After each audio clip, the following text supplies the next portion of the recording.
you for coming to the podcast studio. Better known as Sandman, perhaps, but yes. Well, yeah. I'm the voice. I was nervous about this because your voice is going to be like, oh crap, that guy's voice is way better than his. Oh I no! I always hate having people with better voices than me, but and like you said, it's not radio. It's a lot more about content and stuff like that with the podcast than it is. Yeah, I was gonna you don't have to throw to a band and people are like saying, just stop talking. I want to hear my music. Right? Here's Nickelback. Right? What? No. Why? Set the studio on fire. Oh gosh. So how long was it? It's over 30 years, right? You were DJing around here. 37. I'll be back too. Yeah. Yeah. Okay. Future, can't say much more. Can't say much more. All right. No breaking news today. Okay. Got a little contract thing. No, that's great. That's awesome. That's great news. I was wondering. I figured you couldn't. I mean, you probably wouldn't want to stay away too long. So I didn't want to go at all. No. Well, there's that. We all have that experience, I believe. So I've had that experience as well. Like, really, I'm leaving? Oh, okay, cool. Oh, wow. Thanks. Thanks. How did you get into the business? Well, I'd always been fascinated with radio when I was young. I'm 56, so there were only 3 TV channels, there wasn't MTV and all that stuff. Yeah. So local radio was still something a lot of people, they still do listen to, but, it's more saturated with more choices now. Right. But when I was in grade school, I always listened to the radio to do my homework. And then I started working at a skating rink, United Skates of America, which used to be out on Green River Road. Yeah. Behind Rafferty's. Okay. And I was a DJ there. I thought, this is a lot of fun. And the chicks love it. Yeah. Now they come up, they love the DJs back there. And some guys from WGBF AM, which is where I started, it was a top 40 station, came to the rink a couple times, and they were like big, ugly guys, but the girls were all over them. I'm like, that's for me. There you go. So I went to college for a little bit, worked on I guess they call it the Bash now, but 89.1. Yeah, okay. It was crap back then in 1979, So shortly after that, I got towards the end of 79, started working for WGBF AM 1280. Yeah. And it was transforming, sort of morphing into a adult, because FM, that was the advent of FM. Yeah.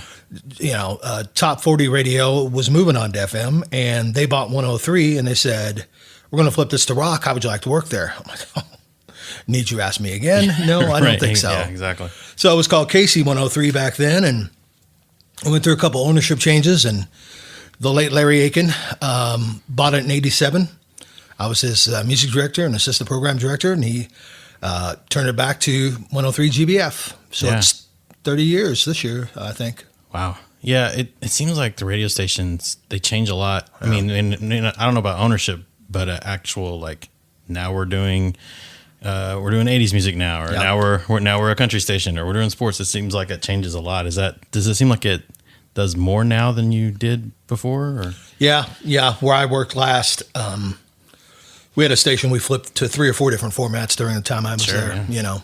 Went in 105.3, and I don't know. I don't know if it's just trying to find that niche, right, or whatever it is, but. A lot of times it is ownership changes. We've been through about 6, Okay, sure. We had. And from Clear Channel to Cumulus to Small, and the company that owns GBF now is Town Square Media. They're out of New York. They're publicly traded, own about 325 stations. Wow. Very corporate. I mean, if I was to negatively comment, it's too corporate. Yeah. It's just mandated from above. And sure, and it's more cookie cutter probably than you can't just kind of make your own, like what works for this community kind of thing. Right. Yeah. Which is what was kind of my forte, because I've lived here all my life. Yeah. A local expert. Yeah, exactly. I think so. So you were also part of a syndicated show. Does it Loudwire? Loudwire Reloaded. Okay. Our company made. I guess I should talk about them in the past tense, but Town Square Media made its initial money in .com business. And they created a website for every single radio format. Now, Loudwire is loudwire.com is for the hard rock, metal, So they have a night show called Loudwire Nights, which I hosted a few times. And I did the weekend show on about 25 stations called Loudwire Reloaded. Okay. It was a countdown of the top 13 songs. Plus, I got to throw in other songs that were based on trending stuff on the website. Yeah. But I got to interview just about anybody and everybody I ever wanted to. That's cool. Slash was one of my a guy I pursued so hard. Yeah. And finally, I mean, I was tweeting him all the time, and he finally said, I sent a tweet to my management. So they called me and they said, "Do you want to interview him?" Yeah. And I've never met anybody that's been a jerk yet. Yeah. They're all cool. So yeah, Slash would be awesome to talk with. So I'm very jealous. Is there someone that just surprised you, maybe, like that you talked with that you Corey Taylor, maybe? Okay. Of Slipknot, Stone Sour. Yeah. He was very funny and very personalized with me. Yeah. I think that's how he is with people in general. I expected him to be kind of pompous. Sure. But not at all. Just a great guy. That's a good way to be be. It is. It could go really bad when you meet people like that. Like, I've been intimidated by some before I did the interview just because sometimes they were guys that you couldn't really read, like Pete Loeffler of Chevelle. Mm-hmm. I mean, you can't really see the up or down in him, except through their music. And I've interviewed him 2 or 3 times, and just nice guy. Yeah, I think one of the things that I have going for me is that I'm a musician, former musician, as far as organized music. But we'll talk about music and gear and stuff like that. Not, and that's your, what's this song about? That's more of your in than they're probably tired of talking about what their songs are about. I don't think they like that at all. In fact, right? What they've told me, different artists have said, when people ask me that, I say, "What does it mean to you?" Yeah, because that's art. How it is interpreted by the consumer. Yeah. That's interesting. What did you play? I played bass guitar, but I was trained grade school and high school marching band drums. Oh, drums. Yeah, drums and bass. Yeah, I've got the rhythm. It's perfect. It's perfect transition from one to another. Yeah. I know someone that does that as well. So, so like you mentioned, you've been in Evansville for forever, and you did something I didn't even know about this until I was like doing some research here. But the Underbelly of Evansville. Used to write a lot of stuff about the sinister side of Evansville and its past. Yeah, there's a lot of crazy stuff that's going on. I was reading through some of that stuff, and I'm like, wow. I mean, how do you find out about this thing? For one, I guess. Most of it I knew from being an old fart from Evansville, right. Like the mob hit on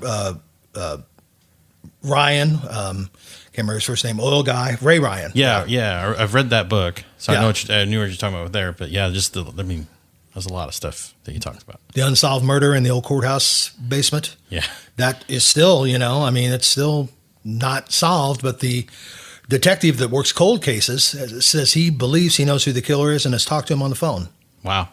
Just can't prove it. It's like a crime novel. It is. It really is. It's just curious because I don't hear anything like that ever. Like seedy side of Evansville. I always hear maybe complaining, and that's like the worst it gets is like complaining about this or rumors of, whatever. But this was like, we've done swingers clubs. Yeah, this was some stuff right there. Yeah. So I had to research also, but if you know what you're going to do, it's easy to find it on the web pretty much. Yeah, I think so. I'll have to look into that. Yeah, for sure. We'll talk offline. So is there any like weird? I always wonder about this stuff, and so if you don't want to ever talk about anything, no, that's just okay. to say that's stupid. Shut up. But there's always crazy stunts that radio stations are doing, or crazy promotions or anything. Is there something that's like sticks out in your mind? Is like, I can't believe we did this or tried to do this. It's maybe not as much as I can't believe we did this, but I can't believe somebody did that to win this. Oh yeah.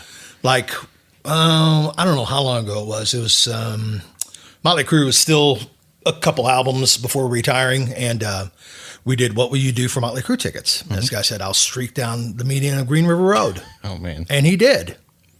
We got the police stopped by and said, "What are you guys doing?" Because we're getting called left and right. Right. Nothing. We're leaving. Yeah. We're going to Roberts Stadium to see Motley Crue. I don't know anything about anything, right? I've had girls. There was a girl that wanted Tool tickets, and she got our logo tattooed on her chest. I'm sure it's been covered up since then. Yeah. I don't know. I wouldn't go that far myself. Right. But people will do crazy things to not only because it's fun and the notoriety of it, but they want to win cool stuff that is a little more exclusive. Right. Sometimes like a meet and greet with a band or something like that. Sure. Yeah. That makes sense. So all the time that you spent here, I mean, why stay in Evansville? Because I assume you probably had offers or could have left, and for a variety of reasons, I'm sure. So why stick around here? Yeah, well, I like the town. I really do. I've got a daughter and a granddaughter here. My mom, however, lives in Florida. I've thought about relocating a few times, but Sure. no, I'm going to hang around here, I think, and see what opportunities arise in the future. Yeah. Is there something you wish we had around here that we don't right now? Well, that's a good question. A revitalized Mesker Music Theater, an outdoor venue, I think would be fantastic. Of course, I don't think that'll ever happen. You know, it's just.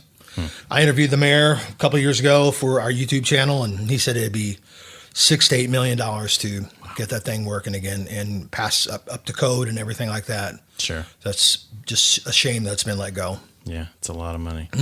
It is. Yeah. Wow. I think the city's starting to be more progressive. I used to look at Owensboro and be kind of jealous. You know, I mean, like riverfront and everything's really cool, but I think we've picked up our game a little bit. I was kind of sorry to see the IU Medical School going downtown Evansville. I kind of thought maybe out by Deaconess Gateway. That way it's got access to 2 different hospitals. Right. Plus, I mean, I just don't know that it's going to, who's going to, benefit from that downtown? Well, apartments and stuff like that. Hopefully my property value. Yeah, your property, because you're right here downtown. That's one of the reasons we moved down here, because we're like, well, maybe that's probably a good spot to be. That's good. That's selfish of me, but yes. Man, be selfish. That's human nature.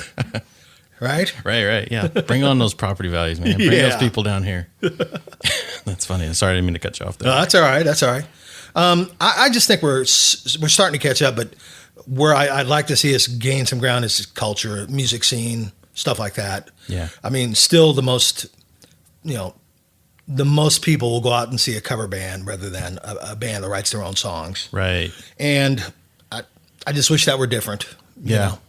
Yeah. I think it would open up a whole, not just for local artists, but I think we'd have more venues that would bring in touring bands and things like that. Yeah. I enjoy watching in a smaller setting with the music, and it's more intimate, the more, I don't know, something about it than the arena. Arena is fine for the big, like a Motley Crue, let's say. Yeah. But, to go and watch maybe with a few hundred people, that's cool. Like a theater type thing or something like that. Yeah. Well, it's like there's the Victory Theater, which is a great venue, but I think people want to stand a lot of times when they're at a show. It's hard to mosh at the Victory. Hard to mosh at the Victory. It is.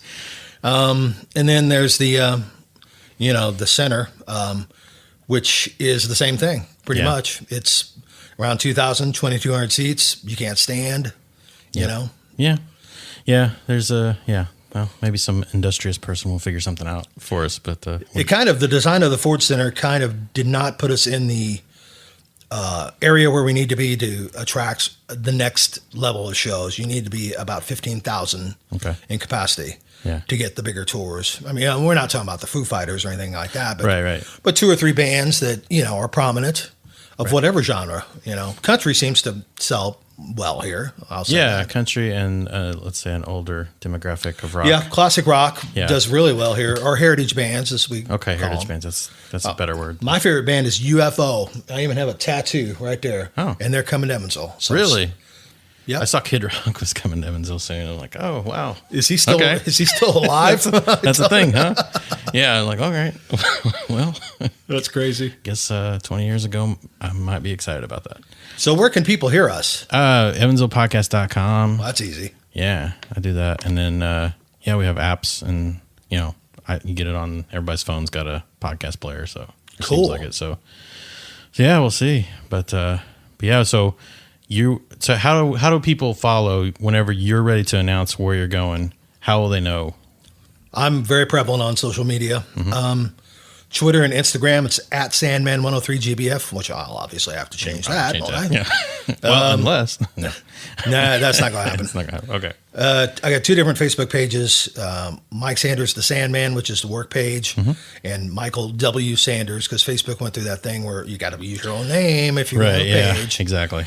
So, add me as a friend. I'm pretty full. I got about 5,000 friends right now, but they come and go. Right. So I can guarantee I'll be letting everybody know what's going on. So you're out there, you're active. Once I find out. You're on Instagram and all that too. Yeah, I know that I followed you Twitter. there. So. Well, that's where you and I talked. Yeah, exactly. Twitter. I like Twitter. I don't know why I do people too. don't use it as much, but I hear a lot of people say that. Yeah. I don't like Twitter. I'm like, it's instant. It's not. I don't know. It's not convoluted like Facebook gets, but. And you can follow Donald Trump. I mean, you can. You can if you want to. And I think you should, because either way you think about it, it's pretty interesting follow.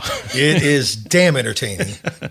He has a gift of entertaining. He does. I mean, I don't care what your politics are. The guy, he knows how to get the word out, and he knows how to entertain. And that is the only reason he's president. Yeah. Oh, yeah. I don't bash him like a lot of people. Right. I'll be home. I watch CNN sometimes. I've never seen a channel move from the middle to the left so quickly. Right. It's like all they do all day is just analyze the Trump administration, bash. I mean, there's other stuff going on in the world. Obviously, Right. Some people got shot this morning in Virginia. Yeah. Yeah. I know. Yeah. I know. That's a whole other episode probably. Yeah. We're in a mess politically, though, I think right now. I mean, bipartisan, ship. Yeah, we have another show on our network it's called Politics Aside, and they discuss. One's a Republican, one's a Democrat, but they're cordial with their discussions. So it's very weird to actually. They don't wrestle on the floor. Agree to disagree, kind of thing. It's like, what are you doing? Right. But yeah, they've talked. We talk about that a lot. It's like, how can we get back to this polite discourse, and where you can kind of say, this is what I believe, and I don't agree with you, but I'm not going to hit you in the head. It's hard to find. It is very hard. Never argue politics and religion. Yeah. Or a best pizza, I think. I think that's another one you can't talk about here. That's why I got my Big M's pizza shirt. There you go, man. That's making me hungry, actually. Well, don't drool on the equipment now. Are you involved with hard copy at all in the mall? I was initially. Okay. Joe Smith asked me to get involved early on and do some social media stuff like that. Yeah, I wondered about that. I saw some stuff pop up, and I didn't know how involved you were with that. So I think it's a great idea. I hope he does really well. I saw them and Holy Grail Records that opened up down at River City. Both places. I'm excited to see records like that pop up again. So me too. Yeah. Me too. Especially when bands are willing to go out of their way and make very special vinyl releases. Right. Exactly. Like for Record Store Day, back in Oh, April. yeah. That's great stuff. Yeah, it's a great idea. Well, I didn't want to keep too long. I know I told you about 20 minutes, and we're about that. So that sounds fine with me. I will, maybe we'll grab you back in here one day. I hate to leave the studio, man. It's nice. Well, it's air conditioned, so. That's a big plus right now. Today. Considering it's 93 outside or whatever. Yes, that is the best thing about this. Well, thank you for having me. No, man, thanks. I'm glad it worked out. Glad our schedules finally aligned. Definitely. All right. Thanks.